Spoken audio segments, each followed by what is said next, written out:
इस सीरीज को आगे बढ़ाते हुए क्वेश्चन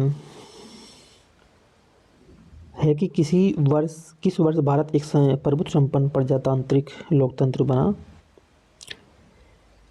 क्या 1935 में, 1950, 1947, 1951? तो भारत एक प्रभुत्व संपन्न जो गणराज्य बना, ये बना 1950 में।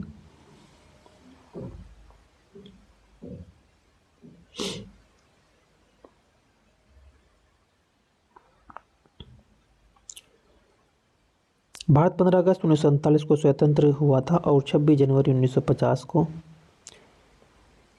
इसके संविधान को आत्मसात किया गया था, जिसके अनुसार भारत देश एक लोकतांत्रिक संप्रभु तथा गणतंत्र देश घोषित किया गया था। 26 जनवरी 1950 को देश के प्रथम राष्ट्रपति डॉक्टर राजेंद्र प्रसाद ने 21 तोपों की सलामी के साथ ध्वजारोहण कर भारत को पूर्ण स्वतंत्र घोषित किया था।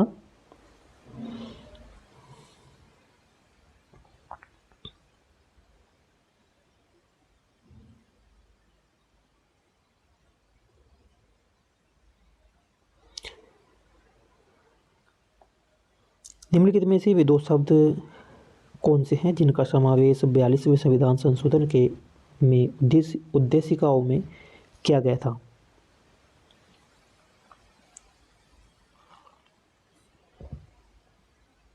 वे दो शब्द हैं समाजवाद और धर्मनिरपेक्ष।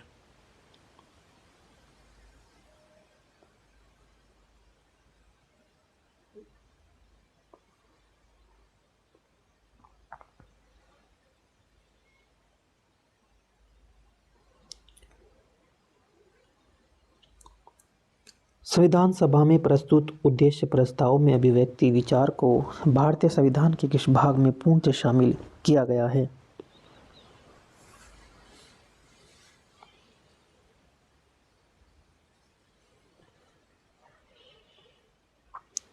क्या मौलिक अधिकार में, राज्य के नीति निर्देशक तत्वों में, मूल कर्तव्यों में या प्रस्तावना में?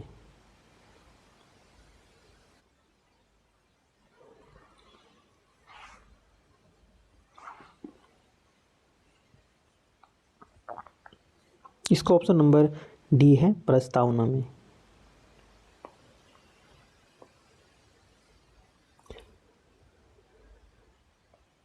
नेक्स्ट प्रश्न है, भारतीय संविधान की प्रस्तावना में क्या स्पष्ट नहीं है? संविधान को लागू करने की तिथि, संविधान को अंगीकृत, अधिनियमित और आत्मार्पित करने की तिथि, संविधान के स्रोत और शासन के ध्येयों का वितरण।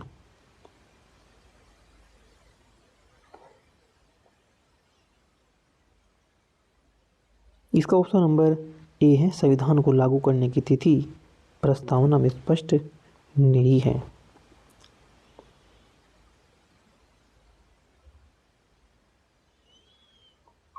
निम्नलिखित में से किन उद्देश्यों को भारतीय संविधान उद्घोषित नहीं करता? प्रतिष्ठा और अवसर की समानता, अंतर्राष्ट्रीय शांति और सुरक्षा की वृद्धि, सामाजिक, आर्थिक, राजनीतिक न्याय, विचार, अभिव्यक्ति, विश्वास, धर्म तथा उपासना की स्वतंत्रता।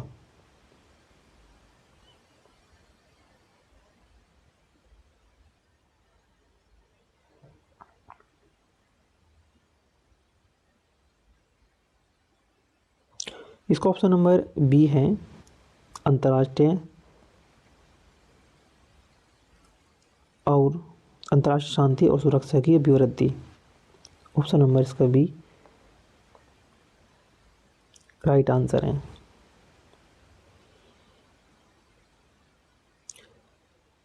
नेक्स्ट है, भारत के संविधान की प्रस्तावना में प्रथम संशोधन कब किया गया? इंपॉर्टेंट प्रश्न है कि जो प्रस्तावना है भारत की, जो आत्मा है, पवित्र दस्तावेज है, जन्म कुंडली कहा गया है प्रस्तावना को, इसमें प्रथम संशोधन कब किया गया? 1951 में, 1971 में, 1976 में या 1984 में?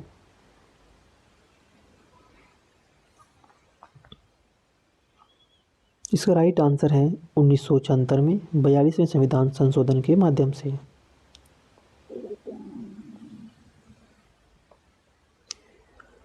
भारत के संविधान की प्रस्ताव में पहली बार और एकमात्र संशोधन जो किया गया है, पहली बार भी और एकमात्र जो बार संशोधन हुआ है 18 दिसंबर 1976 को किया गया था। क्या किया गया था इस संशोधन में?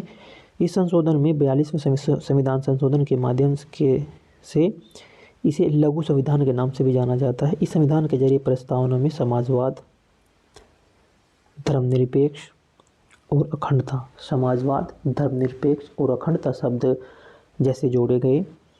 भारत संविधान में पहली बार जो संशोधन किया गया था वो 1951 में किया गया था। इस संशोधन को संविधान का प्रथम संविधान अधिनियम, संशोधन अधिनियम 1951 के नाम से भी जाना जाता है। इसे तत्कालीन प्रधानमंत्री जवाहरलाल नेहरू ने 10 मई 1951 को पेश किया था। उस वक्त के जो प्रधानमंत्री थे जवाहरलाल नेहरू ने 10 मई 1951 को पेश किया था। नेक्स्ट है संविधान की प्रस्तावना सभी भारतीय नागरिकों को निम्न में से कौन सा एक उपलब्ध कराने के लिए वायदा नहीं करती?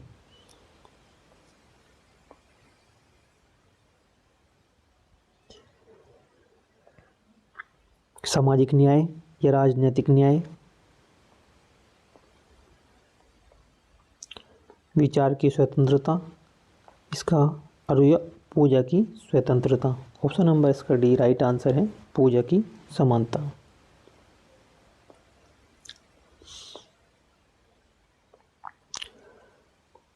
भारत संविधान की उद्देशिका में परिवर्तन किस संशोधन के माध्यम से किया गया था?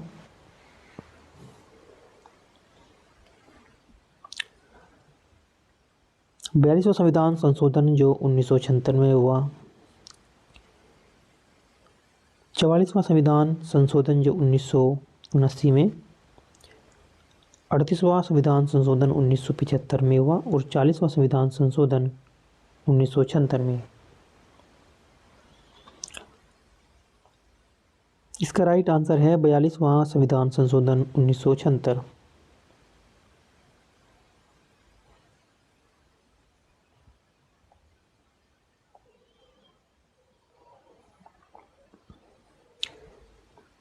भारतीय संविधान की प्रस्तावना में संशोधन 42वें संशोधन अधिनियम 1976 के जरिए किया गया था। इसे लघु संविधान भी कहते हैं। यह संशोधन इंदिरा गांधी की अध्यक्षता में हुए थे। 42वें संविधान संशोधन अधिनियम के जरिए प्रस्तावना में किए गए बदलाव। प्रस्तावना में समाजवादी, धर्मनिरपेक्ष और अखंडता शब्द जोड़े गए। नागरिकों के लिए 10 मौलिक कर्तव्य जोड़े गए। राज्य सूची से 5 विषयों को समवर्ती सूची में शामिल किया गया। उच्च न्यायालय को न्यायिक समीक्षा शक्ति का विस्तार किया गया और राष्ट्रपति को मंत्रिमंडल की सलाह लेने के लिए बाध्य किया गया था 42वें संविधान संशोधन के माध्यम से। 42वें संविधान संशोधन के माध्यम से समाज प्रस्तावना में समाजवाद, धर्मनिरपेक्ष, अखंडता शब्द जोड़े गए और 10 मौलिक कर्तव्यों को जोड़ा गया 51A में, अनुच्छेद 51A के तहत। और राज्य सूची से जो है 5 विषयों को समवर्ती सूची में शामिल किया गया। जो विषय राज्य सूची के थे वो विषय समवर्ती सूची में डाले गए 5 विषय। ये भी 42वें संविधान संशोधन के माध्यम से किए गए।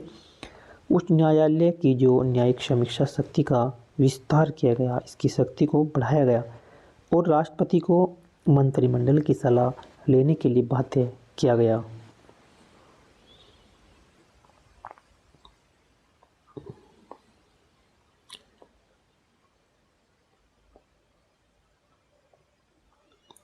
भारत एक गणतंत्र है, इसका क्या अर्थ है? भारत एक गणतंत्र है, इसका क्या अर्थ है? भारत में संसदीय शासन व्यवस्था, भारत में वंशानुगत शासन नहीं है, भारत राज्यों का संघ है और सभी मामले अंतिम अधिकार जनता के पास है। तो इसका जो राइट आंसर है गणतंत्र इसलिए है, गणतंत्र ये इसलिए है क्योंकि भारत में वंशानुगत शासन नहीं है। ऑप्शन नंबर इसका बी राइट आंसर है, इसलिए ये गणतंत्र है। कल्याणकारी राज्य का उद्देश्य क्या है? जो कल्याणकारी राज्य है उसका उद्देश्य क्या होता है? सभी नागरिकों को स्वास्थ्य सुविधाएं प्रदान कराना या अधिकतम संख्या का अधिकतम कल्याण सुनिश्चित करना, कमजोर वर्गों के लिए कल्याण का प्रबंध करना और उपयुक्त में से कोई भी नहीं। तो इसका राइट आंसर है कि कमजोर वर्गों के कल्याण के लिए कुछ प्रबंध कराना। ऑप्शन नंबर इसका सी राइट आंसर है।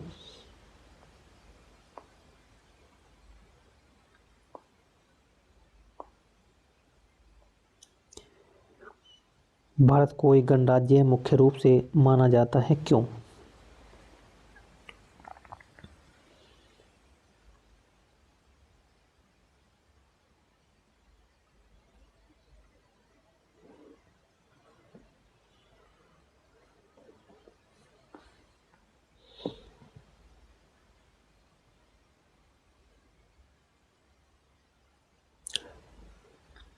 इसके ऑप्शन दिए गए हैं। उसे 15 अगस्त 1947 को स्वतंत्रता मिली इसलिए गणराज्य मानते हैं। दूसरा ऑप्शन है उसका अपना लिखित संविधान है, क्या इसलिए उसे गणराज्य मानते हैं। उसकी सरकार संसदीय प्रणाली के अनुसार है, क्या ये है। राज्य अध्यक्ष का चुनाव होता है इसलिए इसे गणराज्य मुख्य रूप से माना जाता है। इसका ऑप्शन नंबर डी है।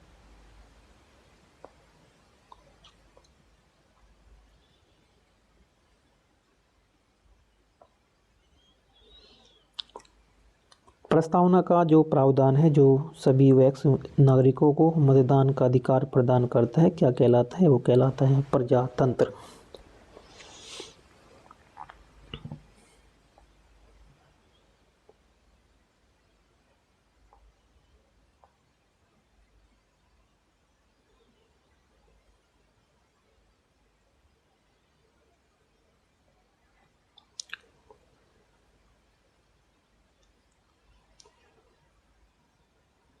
प्रजातंत्र का अधिकार है कि सभी नागरिकों को जो 18 वर्ष हैं उससे अधिक उम्र के हैं, उनकी जाति, शिक्षा, धर्म या रंग, प्रजाति और आर्थिक परिस्थितियों के बावजूद वोट देने की एक स्वतंत्रता है। संविधान लागू होने के पूर्व जो है 1935 के गवर्नमेंट ऑफ इंडिया एक्ट के अनुसार जो है केवल 13% जनता को ही मताधिकार प्राप्त था।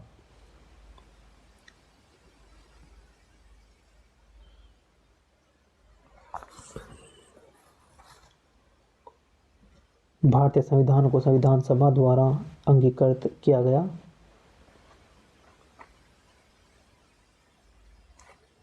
भारत संविधान सभा के द्वारा जो अंगीकृत किया गया है 26 नवंबर 1949 को ये किया गया था।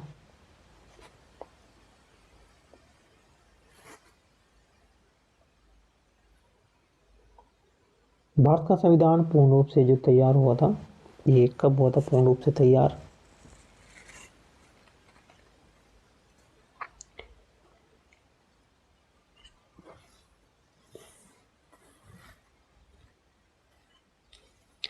छब्बीस नवंबर 1949 को। इसका ऑप्शन नंबर सी।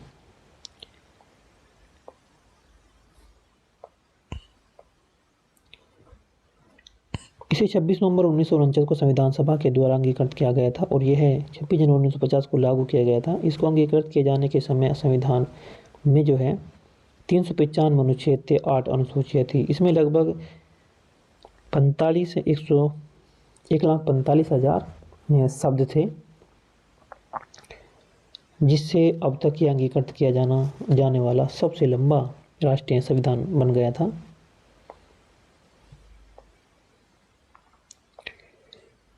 भारत एक धर्मनिरपेक्ष राज्य है, इसका मतलब क्या है?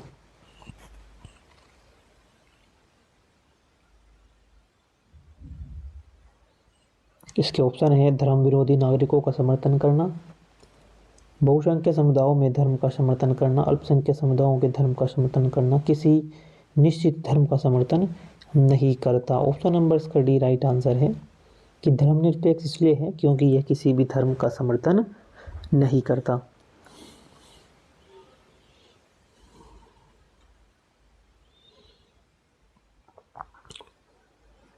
धर्मनिरपेक्षता का अर्थ होता है राज्य सरकार द्वारा किसी धर्म को स्वीकार नहीं करना। ऑप्शन नंबर इसका ए है।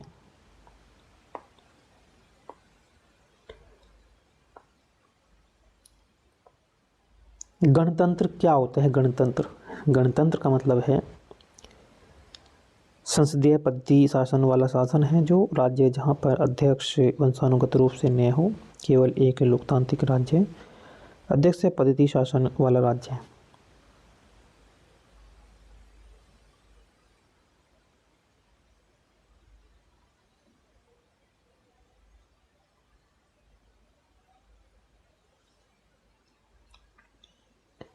गणतंत्र होता है जहाँ पर राज्य वंशानुगत रूप से न हो। ऑप्शन नंबर इसका बी राइट आंसर है।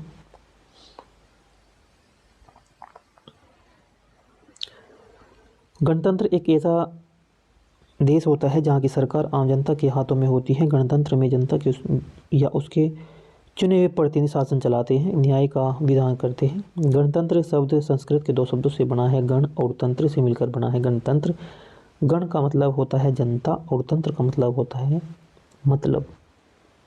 प्रणाली होता है। गणतंत्र के बारे में कुछ खास बातें। गणतंत्र में राज्य के मुखिया को चुनाव के जरिए चुना जाता है। गणतंत्र में बहुसंख्यक और अल्पसंख्यक निकायों के बीच सत्ता का उचित वितरण होता है। गणतंत्र में संविधान होता है जो बहुमत की शक्ति को सीमित करता है। गणतंत्र की अवधारणा 500 ईस्वी पूर्व आई थी। रोमन गणराज्य को प्राचीन काल का सबसे पुराना गणतंत्र माना जाता है। 26 जनवरी 1950 को गणतंत्र बना था और भारत के पहले राष्ट्रपति डॉक्टर राजेंद्र प्रसाद थे।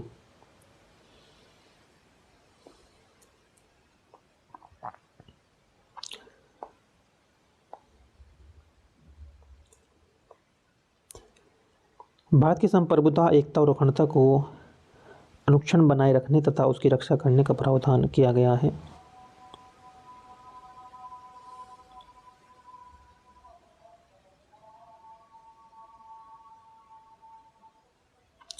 नीति निर्देश सिद्धांतों में, मूल कर्तव्यों में, प्रस्तावना में या मूल अधिकार में।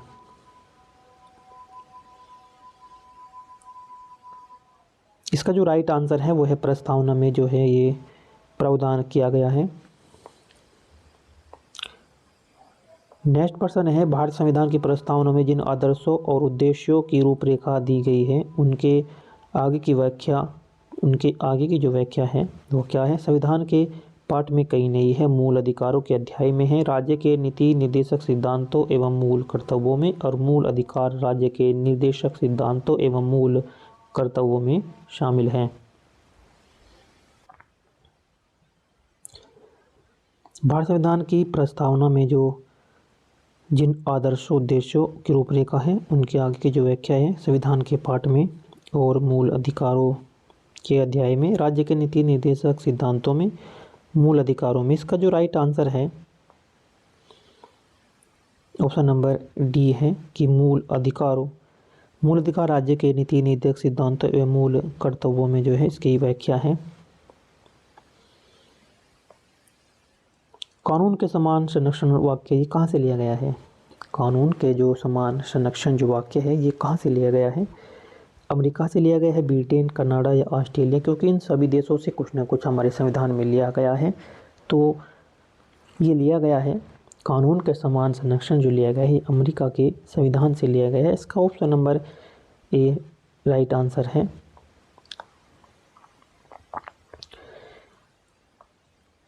कानून के समान संरक्षण वाक्य अमेरिका संविधान से लिया गया है। यह वाक्य भारतीय संविधान के भाग 3 में मौलिक अधिकारों के तहत अनुच्छेद 14 में शामिल है।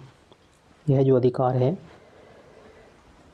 संविधान के भाग 3 में जो मौलिक अधिकार है, मौलिक अधिकारों के अनुच्छेद 14 में शामिल है। कानून के समान संरक्षण का मतलब होता है कानून के तरह सभी लोगों के लिए एक जैसा कानून लागू होगा और समान परिस्थितियों और उनका समान व्यवहार किया जाएगा, उनके साथ जो है समान ही व्यवहार किया जाएगा। अमेरिकी संविधान के 14वें संशोधन अधिनियम में धारा 1 में समान सुरक्षा खंड, इस खंड के मुताबिक किसी भी राज्य को ऐसा कानून नहीं बनाना चाहिए जिससे अमेरिका नागरिक के अधिकारों और विशेष अधिकारों को कम किया जाए। ये थे इसके कुछ इम्पोर्टेंट क्वेश्चन जो परीक्षा की दृष्टि से उपयोगी हैं। सभी प्रीवियस क्वेश्चन हैं।